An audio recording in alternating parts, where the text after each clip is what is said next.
दोस्तों, इस दुनिया में जब भी कोई खोज की जाती है तब उस खोज के पीछे कहीं ना कहीं खोजकर्ताओं की मेहनत छुपी होती है। लेकिन कभी कभी दुनिया के अंदर कुछ ऐसी खोजें भी होती हैं जिनको खोजकर्ता नहीं बल्कि आम इंसान अंजाम देते हैं, और वो भी बिना खोज करने के इरादे से। तो चलिए जानते हैं ऐसी ही कुछ खोजों के बारे में जो अपने आप हो गई। आइए शुरू करते हैं इस मजेदार वीडियो को। Number 10, mushroom people. दोस्तों, रशिया के रिमोट एरिया चुकोट्रा में आर्कियोलॉजिस्ट ने साल 1967 में करीब 350 रॉक पेंटिंग्स को खोज निकाला, जो कि अपने आप में काफी ज्यादा यूनिक थी। इन पेंटिंग्स की खास बात यह थी कि इन पेंटिंग्स में whale hunters, river crossing reindeers और ब्राउन बेयर का पीछा करते हुए डॉग्स को दिखाया गया था। लेकिन क्या आपको ये पता है कि इन पेंटिंग्स की सबसे खास बात क्या थी? इन पेंटिंग्स की सबसे खास बात यह थी कि इनमें कुछ लोगों को भी दिखाया गया था जिनके सिर पर मशरूम शेप्ड जैसा कुछ बनाया गया था। एक्सपर्ट्स इस बात को मानते हैं कि ये पेंटिंग्स आज से करीब 2000 साल पहले इस रीजन में रहने वाले बंजारों में बनाई थी, जिन्हें मशरूम से काफी ज्यादा लगाव था। हैरानी की बात तो यह है कि एक्सपर्ट्स यहां तक मानते हैं कि इस रीजन में रहने वाले इन बंजारों को मशरूम्स के हेलुसिनेशंस तक आते थे, जिस वजह से वो इन्हें अपने जीवन का अंग मानने लगे थे। और यही वजह थी कि उन लोगों ने मशरूम्स को इन स्टोन पेंटिंग्स में इतने प्यारे तरीके से कार्व किया था। Number 9, SpaceX junk. साल 2022 में ऑस्ट्रेलिया के न्यू साउथ वेल्स के एक रिमोट इलाके में यहाँ के फार्म ओनर्स को कुछ ऐसा मिला जिसे देखकर वो काफी शॉक्ड हो गए। दरअसल एक दिन जब वो अपने जानवरों को चराने के लिए ले जा रहे थे, तब उनकी नजर उनके खेत में पड़े एक एयरक्राफ्ट के कुछ हिस्सों पर पड़ी। उन्होंने जब नजदीक जाकर देखा तो उन हिस्सों पर स्पेसएक्स लिखा हुआ था। अथॉरिटीज बताती हैं कि ये हिस्से स्पेसएक्स के एक स्पेस प्रोग्राम के लिए भेजे गए एयरक्राफ्ट के हैं, जो कि अर्थ पर वापस लौटते वक्त क्रैश हो गया था। हालांकि जब ये हिस्से इस जगह मिले तब यहाँ के लोगों ने भी उस क्रैश की आवाज सुनी थी। क्रैश हुए इस एयरक्राफ्ट के ये हिस्से साइज में काफी बड़े थे, जो खुलेआम खेतों में पड़े हुए थे। हालांकि बाद में जब इन फार्म ओनर्स ने अथॉरिटीज को खबर दी तो उन्होंने आकर इसे कलेक्ट कर लिया और फर्दर रिसर्च के लिए लैब में प्रिजर्व कर लिया। Number 8, the swamp boat. दोस्तों, अमेरिका की लेक मीड जो अब पूरी तरह से सूख चुकी है, उसके सूखने से इतिहास के कई राज हमारे सामने आए हैं। इस लेक के सूखने से ह्यूमन कॉर्प्स, टूटे हुए ओल्ड फर्नीचर्स, बैरल्स जैसी कई और चीजें इस जगह से बरामद हुई हैं। लेकिन ये काफी ज्यादा शॉकिंग है कि इस लेक में से एक हिगिंस बोट या कहें स्वैम्प बोट भी मिली है। आपको जानकर हैरानी होगी कि ये बोट सेम उसी तरह की थी जिसे वर्ल्ड वॉर 2 के दौरान सोल्जर्स और उनके लिए सामान लाने ले जाने के लिए यूज में लिया जाता था। उस वक्त इन बोट्स की संख्या करीब 1500 की थी, जिन्हें रेगुलरली यूज किया जाता था। हालांकि जब सेकेंड वर्ल्ड वॉर खत्म हुआ तो बाकी बचे हुए कबाड़ के साथ इन बोट्स को भी ऑक्शन कर दिया था, जिसके बाद ये बोट बाकी कामों में यूज की जाने लगी थी। लेक मीड में मिली इस बोट को यहाँ लाने से पहले इसे कोलोराडो रिवर के सर्वे में यूज किया जाता था। हालांकि जैसे ही ये बोट लेक मीड में आई एक दुर्घटना में इसी लेक में डूब गई और आज इतने सालों बाद दोबारा से लोगों की नजर में आई है। Number 7, hunting reindeer. दोस्तों, नॉर्वे के जोटुनहाइमन रीजन में आज से करीब 3000 साल पहले एक जमाना ऐसा था जब इस पूरे रीजन में रेनडियर्स का राज हुआ करता था। लेकिन क्या आपको मालूम है कि सदियों पहले इस रीजन में रहने वाले लोगों ने इन रेनडियर्स के इतने शिकार किए कि वो अंत में जाकर इस रीजन से पूरी तरह से एक्सटिंक्ट ही हो गए। आर्कियोलॉजिस्ट ने इन एंशिएंट रेनडियर्स के हंटिंग एविडेंसेस को इस रीजन से कलेक्ट किया है। आर्कियोलॉजिस्ट को इस सुनसान और बर्फ से ढके इलाके में रेनडियर्स को मारने के लिए यूज किए जाने वाले कई एंशिएंट हथियार मिले हैं, जिन्हें कभी इंसानों द्वारा यूज किया जाता था। इस रीजन से उन्हें बड़े बड़े स्टोन स्लैब्स भी मिले हैं, जिनके लिए आर्कियोलॉजिस्ट मानते हैं कि इनके पीछे छुपकर इंसान रेनडियर्स का शिकार किया करते थे। और इतनी बड़ी मात्रा में इस तरह के हथियार मिलना इस बात को बताने के लिए काफी है कि इस बर्फीले रीजन से आखिर क्यों रेनडियर्स का नामो निशान मिट गया। Number 6, ghost footprints. American state Utah में आर्कियोलॉजिस्ट को एक्सीडेंटली करीब 88 फुटप्रिंट्स दिखाई दिए, जो कि काफी ज्यादा हैरान कर देने वाले थे। हुआ यूं कि जब ये फुटप्रिंट्स आर्कियोलॉजिस्ट को नजर आए तब यूटाह के फेमस सॉल्ट लेक डेजर्ट में स्थित हिल एयरफोर्स बेस के नजदीक एक आर्कियोलॉजिकल साइट पर जा रहे थे। इन आर्कियोलॉजिस्ट की इस यात्रा से पहले इस पूरे रीजन में काफी बारिश हुई थी, जिस वजह से यहाँ की जमीन में मॉइस्चर आ गया था और ये फुटप्रिंट्स उन्हें विजिबल हो गए। और जैसे ही सुबह सूरज निकला ये फुटप्रिंट्स यहाँ से गायब हो गए।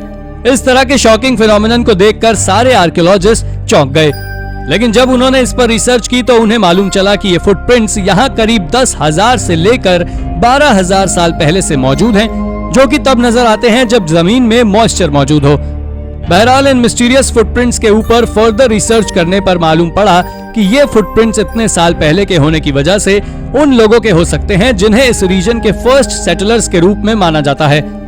आर्कियोलॉजिस्ट इस बात को भी मानते हैं कि ये इस रीजन की ज्योग्राफी की वजह से ही ये फुटप्रिंट्स अभी तक इस रीजन में मौजूद है, जो कि बारिश होने पर लोगों की नजर में आते हैं और धूप निकलने पर वापस से गायब हो जाते हैं। Number 5, whales in the Andes. दोस्तों, दुनिया की सबसे बड़ी मैमल के रूप में देखी जाने वाली व्हेल के बारे में तो हम सभी जानते हैं कि व्हेल एक एक्वेटिक स्पीशी है जो कि बिना पानी के सरवाइव नहीं कर सकती। लेकिन जब साउथ अमेरिका के चिली में स्थित एंडीज माउंटेन्स की एक चोटी के एक रॉक सेडिमेंट के नीचे आर्कियोलॉजिस्ट को इन व्हेल्स के अवशेष मिले तो वो सिर पकड़कर बैठ गए। ऐसा दुनिया में उन्होंने पहली बार देखा था जब करीब 5,000 फीट की ऊंचाई पर इतने बड़े एक्वेटिक स्पीशीज का रिमेन मिले।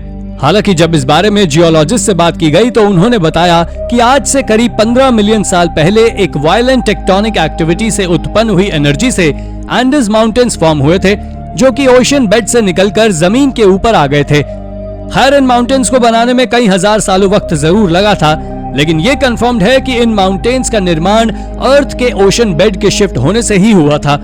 इसलिए जब आर्कियोलॉजिस्ट को इस बात का मालूम पड़ा तो उन्होंने ये अंदाजा लगाया कि ओरिजिनली यहाँ मिले ये रिमेन्स उसे फॉर्मेशन का हिस्सा रहे होंगे जो माउंटेन बनने के बाद यहीं दफन हो गए। एंडीज के इस सेडिमेंट से आर्कियोलॉजिस्ट को व्हेल्स के अलावा ऑयस्टर बेड्स, सैंड्स, डॉलर्स जैसे एक्वेटिक स्पीशीज के भी रिमेन्स यहाँ से बरामद हुए। Number 4, lost city in the desert. Ancient चीजों और दुनिया के रिमोट एरियाज में छुपे हुए राजों को ढूंढ निकालने में टेक्नोलॉजी का एक बहुत बड़ा रोल रहा है। ऐसा इसलिए है क्योंकि टेक्नोलॉजी की मदद से हम उन एरियाज को भी आसानी से देख सकते हैं जहां पर फिजिकली नहीं जाया जा सकता। दोस्तों, ऐसी ही टेक्नोलॉजी का यूज कर यूनिवर्सिटी ऑफ लेसेस्टर की एक रिसर्च टीम ने सहारा डेजर्ट की एक रिमोट लोकेशन पर एक एंशियंट सिविलाइजेशन का पता ढूंढ निकाला है। जी हाँ, एरियल फोटोग्राफी का यूज कर रिसर्चर्स ने लिबिया के नजदीक 1 से लेकर 500 सालों तक बीच बनाए गए कुछ ऐसे ह्यूमन सेटलमेंट्स को ढूंढ निकाला है जिनके बारे में अभी तक किसी को भी नहीं मालूम था। ये सेटलमेंट्स इतने सालों से एकदम सूने पड़े हैं जिसकी वजह से कई तो अब खंडहर में तब्दील भी हो चुके हैं। इस जगह पर फिजिकली जाना इसलिए भी मुश्किल है क्योंकि ये एरिया काफी ज्यादा खतरनाक है। हालांकि एरियल व्यू से तो इस जगह का पता चल गया, लेकिन आखिर इन सेटलमेंट्स को किसने बनाया था ये आज भी हमें मालूम नहीं है। हो सकता है कि सूने पड़े ये सेटलमेंट्स अभी तक ग्रेव रॉबर्स ने लूट ही लिए हों, या फिर यहाँ आज भी सोने के भंडार हों। Who knows? Number 3, book in the bog. Ireland में साल 2006 में एक दलदल की सफाई के दौरान सफाई कर्मियों को इस जगह पर एक बुक जैसी कोई चीज दिखाई दी। उन्होंने जब इस चीज को उठाया तब वो काफी शॉक्ड हो गए। ये वास्तव में एक बुक ही थी। दोस्तों, हैरानी की बात यह थी कि यह बुक आज नहीं बल्कि आज से करीब 1200 साल पुरानी थी। इतनी पुरानी बुक को इस तरह से यहाँ देखकर हर कोई शॉक्ड हो गया। खैर, जब इस बुक के बारे में अथॉरिटीज को खबर दी गई तो उन्होंने तुरंत ही बुक को प्रिजर्व कर उस पर रिसर्च शुरू कर दी। इस रिसर्च में सामने आया कि ये बुक ऑफ पाल्म्स उस वक्त की है जब इस रीजन में क्रिश्चियनिटी का पूरी तरह से उदय हो चुका था। रिसर्चर्स मानते हैं कि इस बुक को नजदीक ही स्थित एक मॉनेस्ट्री में किसी ने अपने पर्सनल यूज के लिए लिखा हुआ होगा, लेकिन एक्सीडेंटली ये बुक उससे खो गई और सालों तक ऐसे ही यहाँ पड़ी रही। इस रीजन में क्रिश्चियनिटी के बारे में बताती ये बुक आज भी आयरलैंड की मोस्ट वैल्यूएबल डिस्कवरीज में से एक है।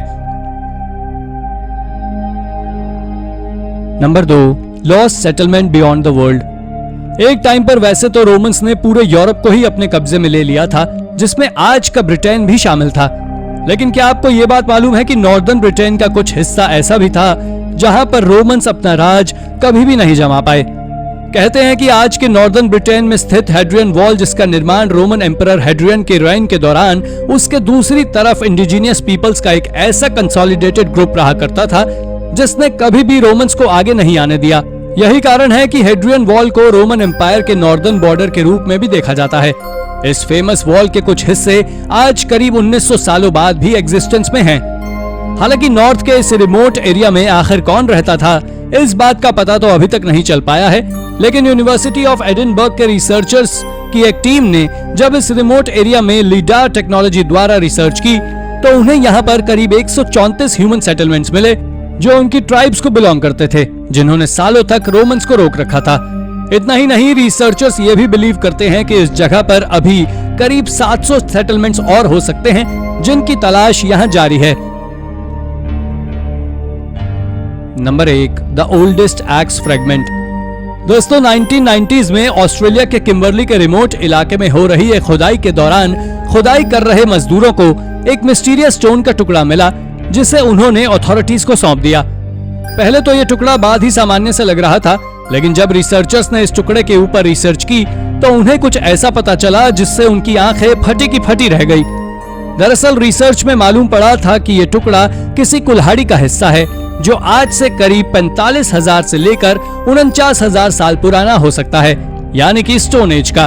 ये वो वक्त था जब दुनिया में लोग ऐसे इक्विपमेंट्स के बारे में जानते तक नहीं थे। हैरानी की बात तो यह थी कि पूरे साउथ ईस्ट एशिया में ऐसे इक्विपमेंट्स के कोई प्रूफ नहीं मिले हैं जहां के लोगों को ऑस्ट्रेलिया के फर्स्ट सेटलर्स के रूप में देखा जाता है।